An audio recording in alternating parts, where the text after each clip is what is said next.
Hello dear viewers, मैं आपका दोस्त प्रीत और आज मैं आया हूँ एक इंटरेस्टिंग वीडियो लेके जो कि है एसीसी के रिगार्डिंग प्लस उनकी क्वेरीज। और काफ़ी मुझे कमेंट बॉक्स पे मैसेज आ रहे थे, डीएम्स आ रहे थे कि कुछ क्वेरीज थे लोगों की कि सिविल एंट्री से एसीसी की एसएसबी कैसे अलग होती है, प्लस एग्ज़ाम कब कब होते हैं, इनका रजिस्ट्रेशन कब होता है, क्या एज रहती है और क्या क्राइटेरिया है, प्लस एसीसी को आगे जाके एसएसबी में फर्दर लेफ्टिनेंट बन सकते हैं कि नहीं, जनरल बन सकते हैं कि नहीं है, प्लस एसीसी 1 2 3 की एसएसबी डेट्स कब आएंगी, एसीसी 1 2 4 की एसएसबी डेट कब आएंगे। इन सब के सवालों का जवाब मैं इस वीडियो में दूंगा। वीडियो को एंड तक जरूर देखना, लाइक शेयर सब्सक्राइब जरूर कर देना ताकि आपको बेनिफिट हो ही रहा है, साथ ही साथ आपके किसी फ्रेंड को या रिलेटिव को बेनिफिट भी हो जाए। तो चलो शुरू करते हैं पहली क्वेरी से। पहली क्वेरी ये थी कि एसीसी का एग्ज़ाम कब कब होता है। तो गाइज एसीसी का एग्ज़ाम साल में 2 बार होता है, फेब के फर्स्ट वीक में और अगस्त के फर्स्ट वीक में। सेकंड क्वेरी ये थी कि क्या एलिजिबिलिटी रहती है। तो इसकी एलिजिबिलिटी है कि 2 years of service only defence personnel के लिए एप्लीकेबल है, चाहे वो इंडियन आर्मी हो, इंडियन एयरफोर्स हो या इंडियन नेवी हो। 2 साल की सर्विस चाहिए इंक्लूडिंग ट्रेनिंग पीरियड। तो आप अप्लाई कर सकते हैं, बट उनकी age not more than 27 years की नहीं होनी चाहिए, मतलब 27 ईयर्स के ऊपर उनकी एज नहीं होनी चाहिए। तो आप अप्लाई कर सकते हो। प्लस इनकी रजिस्ट्रेशन, जैसे फैब का एग्ज़ाम है, उनकी रजिस्ट्रेशन अगस्त मंथ में आती है, तकरीबन 25 से 26 दिन होते हैं। आप उसमें अप्लाई कर सकते हो, आप अपने आप को एलिजिबल शो करते हो, आपका हेडक्वार्टर से नाम आ जाएगा कि आप एलिजिबल हो एग्ज़ाम के लिए नहीं हो। और अगस्त एग्ज़ाम के लिए फैब में आती है उसकी रजिस्ट्रेशन, आप अप्लाई कर सकते हो। फिर वो तो कार्रवाई है, आप अपने नियर बाय जो HRDC सेंटर है उनसे कंफर्म कर सकते हो। फिर फर्दर बात आती है कि इसकी प्रिपरेशन कैसे करनी है एसीसी एग्ज़ाम की। देखो एसीसी एग्ज़ाम की मैंने पहले ही बता रखा है, एरिहंट की बुक आती है, आप वो प्रिपेयर कीजिए, प्लस उनके एग्जाम्पल और एक्सरसाइज करके जाएंगे तो आपका क्लियर हो जाएगा। और सिलेबस के रिगार्डिंग भी बात आए थे मेरे पास डीएम्स के, सिलेबस क्या क्या रहता है एसीसी एग्ज़ाम का। एसीसी एग्ज़ाम का सिंपल है, अगर आपने पूरा पैटर्न समझ लिया। एसीसी के 4 एग्ज़ाम होते हैं। फर्स्ट एग्ज़ाम जो है कि वर्बल नो वर्बल का होता है, 150 क्वेश्चंस होते हैं, वो मिक्सअप रहता है। सीरीज के क्वेश्चन रहेंगे, एनालॉग के क्वेश्चन रहेंगे, टाइम एंड क्लॉक के रहेंगे, उसके बाद मैथमेटिकल इक्वेशंस रहेंगी, फिगर एंड उसके रहेंगे। तो आप अगर RS अग्रवाल की आपने बुक पढ़ी हो, नहीं है तो आपने अगर OER की भी प्रैक्टिस कर रखी है ना तो आप कराओगे। मेरा ये मानना है अगर आपने 10th की मैथमेटिक्स अच्छे से कर रखी है ना और आप बिना पढ़े भी नहीं जा रहे हो वहाँ पे, तो आपका एग्जाम वो क्लियर है। वो इतना ज़्यादा हार्ड एंड फास्ट नहीं होता, सिंपल होता है। मतलब एक क्वेश्चन में आपको मात्र 15 से 20 सेकंड लगेंगे, आप सोल्व कर लोगे। तो 150 में से आपको अराउंड 60 to 70 क्वेश्चन सही चाहिए होते हैं। बाकी आप नेगेटिव मार्किंग तो है नहीं है, सारे करके आओगे तो 80 क्रॉस ही हो जाता है। सेकंड क्वेश्चन आता है जीके का।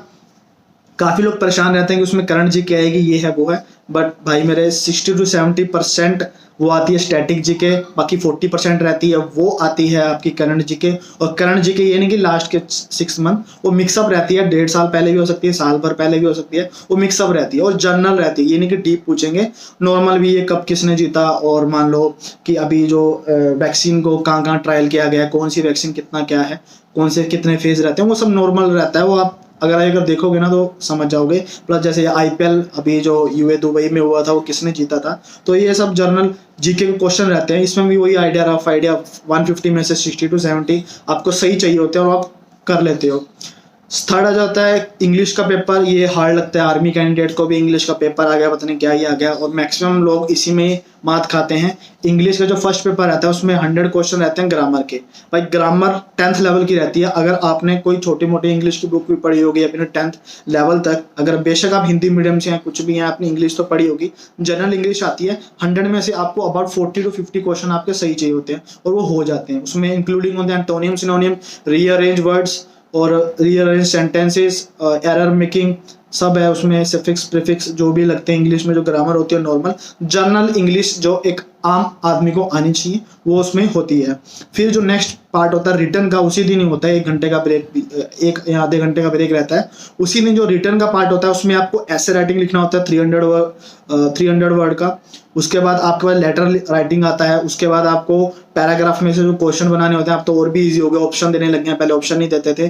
फिर आते हैं 2 पिक्चर्स आती है, उन पर स्टोरी लिखनी होती है 100 वर्ड्स की। फिर एक आर्टिकल टाइप से लिखना होता है 100 वर्ड का। ईजी रहता है। अगर आपने इंग्लिश में कभी अपना परफॉर्मेंस दी हो या फिर कभी आपने पार्टिसिपेट किया हो ऐसे राइटिंग वगैरह में, तो आप कर लोगे। मैक्सिमम लोग हम लैग कहाँ कर जाते हैं, हम राइटिंग की प्रैक्टिस नहीं होती है, हमारे हाथ दुखने लग जाते हैं क्योंकि सिर्फ 2 घंटे का टाइम रहता है और लेंथी हो जाता है पेपर। उनके लिए होता है जो सबसे पहले बैठ कर 300 का आर्टिकल लिखने बैठ जाते हैं, वही वो पहले नहीं लिखना होता।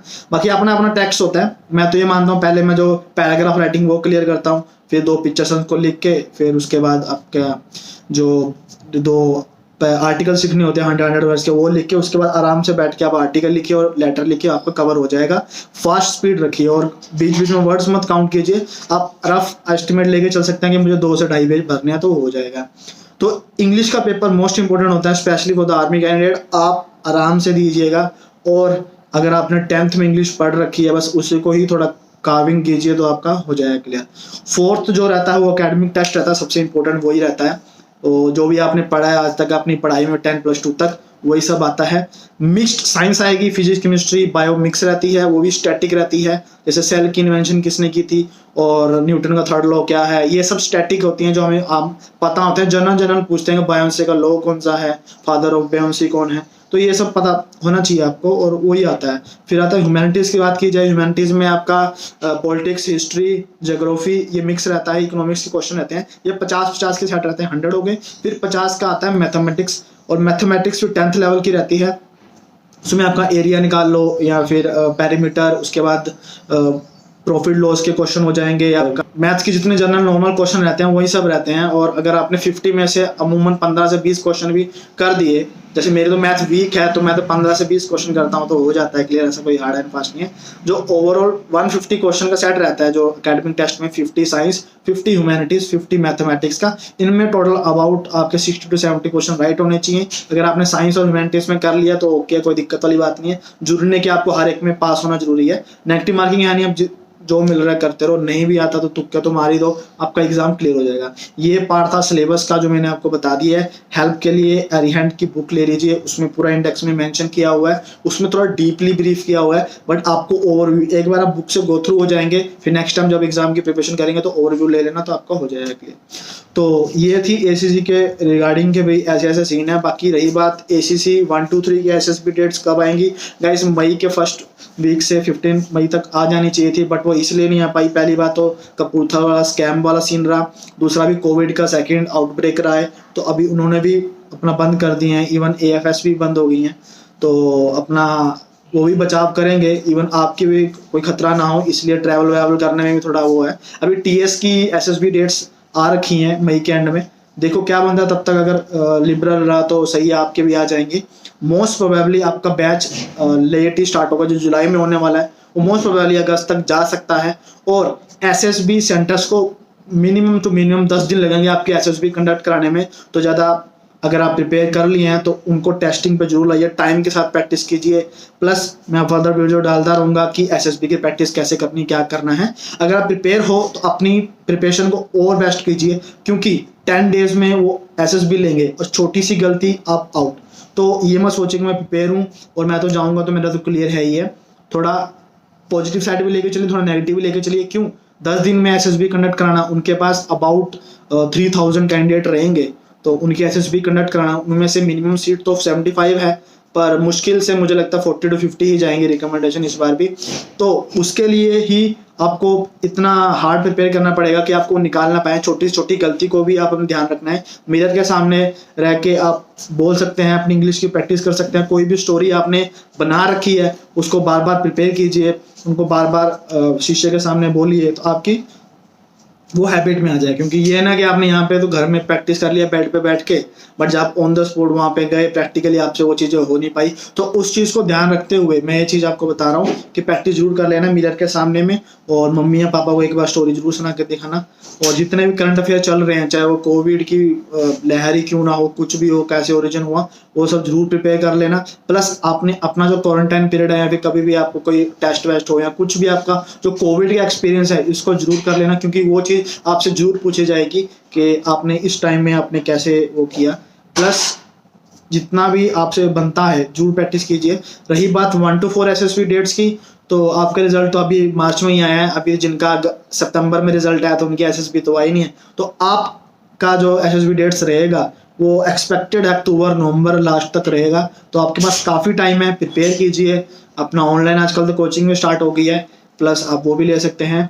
मेरा ये मानना है कोचिंग का काफ़ी डीएम्स भी आए थे और वैसे भी लोग मुझसे पूछ रहे थे कोचिंग लेनी चाहिए या नहीं लेनी चाहिए। तो कोचिंग का मैं ये चीज़ बता दूं गाइस, पहले आप खुद को प्रिपेयर कीजिए, क्योंकि कोचिंग में आप जाते हो वो आपको पढ़ा तो देगा, वो ट्यूशन वाली बात है, नोट्स बना लिए, वो आपको बता देंगे भी ऐसे ऐसे डेरिवेशन होगी तो आप कर लिया तो ठीक है ठीक है। खुद से पहले प्रिपेयर कीजिए, पहले पूरे प्रोसेस को समझिए, राइटिंग प्रैक्टिस कीजिए।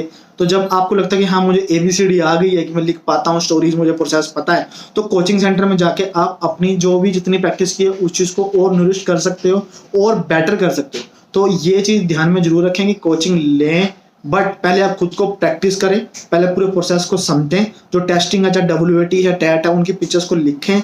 और पहले तो आपका हाथ ही दर्द करेगा, तो पहले उस चीज़ को कर लें, तभी आप अपने आप को टेस्टिंग में पुट करेंगे। कोचिंग सेंटर मतलब कि आपको अपने आप को टेस्टिंग में पुट करना, जो भी आपकी गलतियां रहेंगी आप वहाँ पे कोचिंग वालों को पूछ सकते हैं। ये नहीं कि आप कोचिंग सेंटर गए, वो उन्होंने सिखा दिया, आपने कर दिया, ठीक है हाँ जी करके आ गए, तो उसका कोई मतलब नहीं है। आप घर पे प्रिपेयर कीजिए, अपनी कमियां में पहचानिए कि मैं यहाँ लैग कर रहा हूँ। कोचिंग सेंटर में जाइए, उनको परेशान कर दीजिए, मुझे ये नहीं आता, ये सिखाओ, मुझे ये सिखाओ। और GTO के लिए बेस्ट रहता है, तो आप वो तो वीडियोज़ भी देख के कर सकते हो। तो जनरली मेरा ये कहना है कि आप अपने आप को प्रिपेयर कीजिए, रेस्ट मत करिए कि अभी तो चलो चिल है, SSB मेरी लेट आ रही है, ये है वो है, लेट बल्कि आ रही है, बट जो टेस्टिंग रखेंगे ना वो इतनी फास्ट रखेंगे ना, छोटी सी गलती आप आउट। सो मेरे टाइम पे भी स्क्रीनिंग रही थी अबाउट 19 कैंडिडेट की, 100 में से 19 उन्होंने स्क्रीनिंग किए थे, उसमें से बाद में जाके एक रिकमेंड हुआ था। तो आप सोच सकते हैं 119 स्क्रीनिंग एक रिकमेंडेशन, तो कितनी छोटी छोटी गलतियों में उन्होंने निकाला होगा। तो जरूर इन बातों का ध्यान रखें।